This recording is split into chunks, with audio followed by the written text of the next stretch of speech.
Mix by सुर संगीत मैथिली। अभी आप सुन रहे हैं सुर संगीत मैथिली की शानदार प्रस्तुति।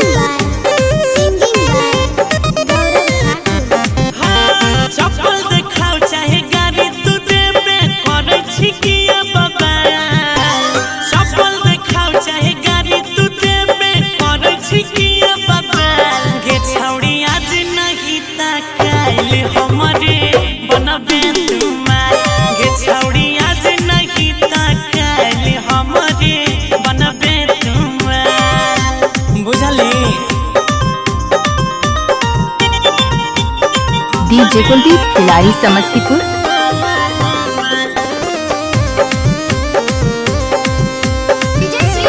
अभी आप सुन रहे हैं सुर संगीत मैथिली की शानदार प्रस्तुति।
डीजे कुलदीप खिलाड़ी समस्तीपुर। अभी आप सुन रहे हैं सुर संगीत मैथिली के शानदार प्रस्तुति।